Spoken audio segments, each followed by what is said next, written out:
Speaking of social distancing and coronavirus and all of this stuff, there have been quite a few protests going on at the moment about the coronavirus, measures in terms of like the shutdown of society there, and people getting out in the streets. There have been certain people who are saying it's fake. Like, I mean, today alone, what's his face? Piers Corbyn was arrested in Hyde Park because he led a huge demonstration where he was saying that like it's 5G that's causing it and all of this stuff. And we on our walk home from the bike shop, there was a post-it on one of the cafes that we passed that said COVID-19 is fake. So that is like spreading around the zeitgeist. But we were talking about it. Of course there are cranks that are part of the wanting society to reopen movement. Yeah. But there are people who are legitimately suffering as well, and I really hate the discourse that's going on around it. Well, yeah, when you get these people who are out protesting, yes, there are definitely cranks that are sort of right-wing ideologues. They're doing everything that they can to be visible, be seen, protesting. Look, I mean, we got Trump signs, like, reopen everything because that's what we want. But, I mean, these protests are too big to just be those people. And you have people who are stuck in their houses without a job, and because there isn't any kind of, compensatory action being taken other than that $1,200 that they gave out one time, which makes perfect sense given the ongoing closure. People are hurting. Like it's not. I hate the dehumanization that has gone on with these people who are out saying like we need to reopen. Like I don't fucking agree at all. Like I think it's bullshit. I think I really don't enjoy the quarantine. I would like it to end personally from an actual personal standpoint, but I don't want them to actually do it because I think it'd be very bad for everybody. But I get it. I totally get it. Yeah, it's so frustrating. Like people don't understand the mental. I mean, okay, people do understand the mental toll of being under quarantine, like because most people are, but like it's different for every person, and you don't know how much someone is struggling with, like financially, mentally speaking. Well, I mean, you're going to be mentally struggling more if you're financially struggling too. Yeah, and I withhold judgment for people who are like, COVID is fake, because like as much as it is like a dumb, stupid opinion,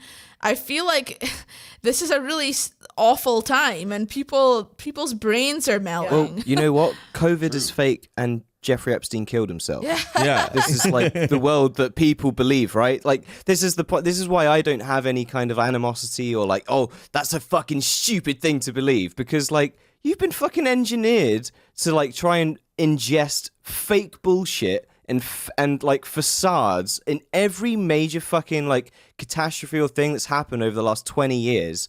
So for this massive thing to happen, and then for everyone to say this is a real thing, blah blah blah blah blah, of course there's going to be an amount of people that are official line. That's bullshit. I don't fucking believe it anymore. I'm not buying any of your shit anymore. Even though this isn't shit and this isn't a lie, this isn't a facade. Yeah. They just have such distrust in absolute any main narrative that they will dismiss it and think it's fake, and think of it's another way for them to push further in fucking security, quote unquote, laws on the country, and like do all of this draconian shit that they do every single fucking time. And people are sick of it.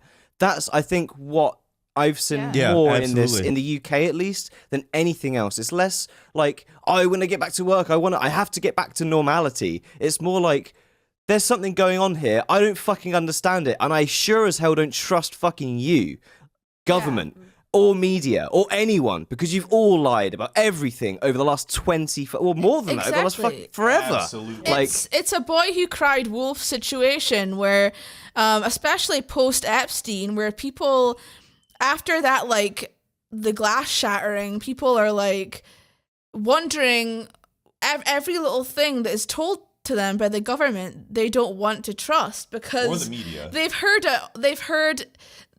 it all before, and at this point they know that to take everything they hear with a grain of salt. And it's unfortunate that it's happening with COVID, because of course, people are, it's you can tangibly see that people are dying from it, but but people just do not trust official narrative. yeah, the official narrative, because that's exactly what it is, isn't it? It's always been a narrative, not actual facts. It's always been a story.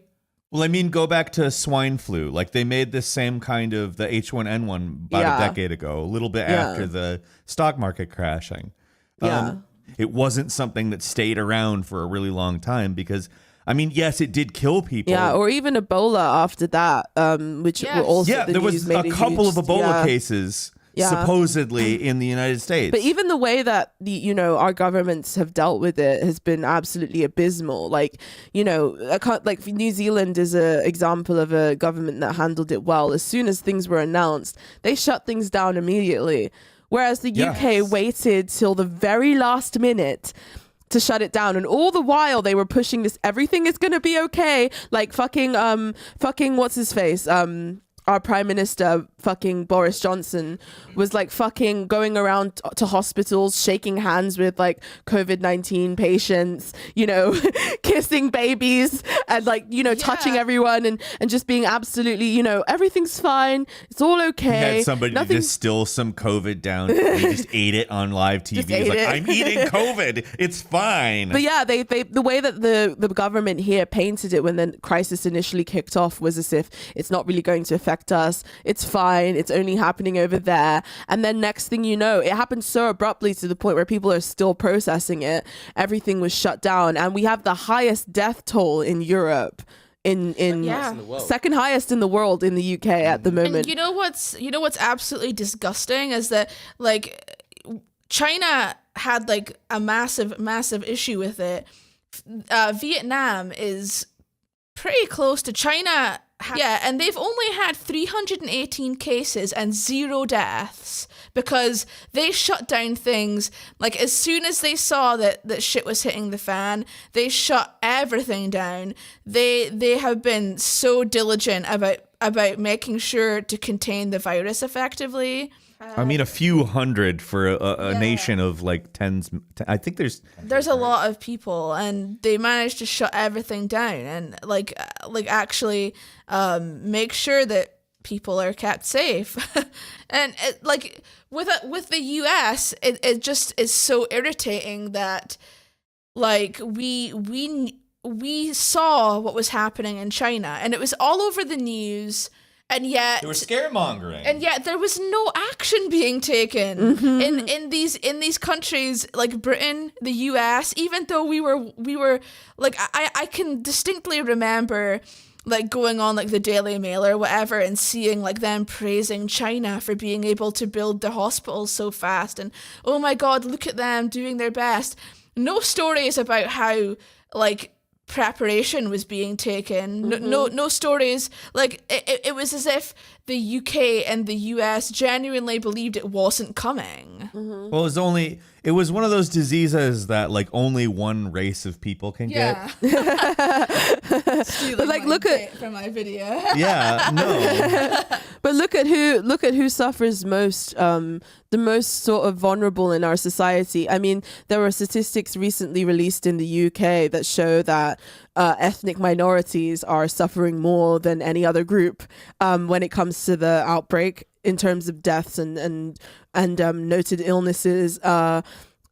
People from poor working class backgrounds, people who can't afford to self-isolate, who can't afford workers. Essential workers. Yeah, people who can't afford to self-isolate. And I also, that's the reason why I kind of have a lot of disdain in terms of how the left is talking about the people who are out protesting at the moment.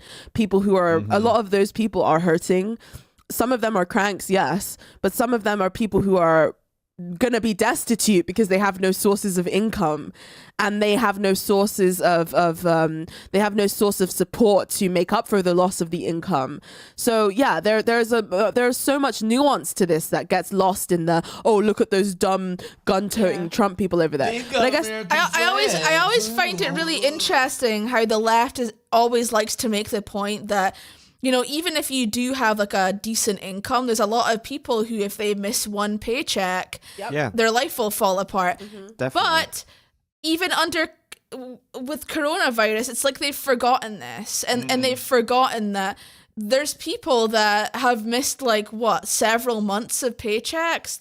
They probably possibly may have gotten the stimulus check or whatever. Yeah, I mean, But, depending on how efficient that was for them, which seems to be a completely separate, experience for different people at this point. And yeah, too. corona does kill people, but like if you've lost your job, if you've lost all your money, your home, then a lot of people would rather fucking be dead than be destitute. Yeah, And I know what a lot of Illuminati listeners are going to be saying, listening to this podcast. They're going to be like, Jake, we know you.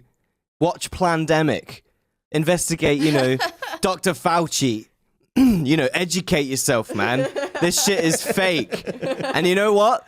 Fuck your shit, man. Fuck your Plandemic. I watched 5 minutes of that, okay? Just to get a taste of the insanity that it is. Because, listen, yeah? This goes back to the fucking comment we had on the other shit the other day, yeah?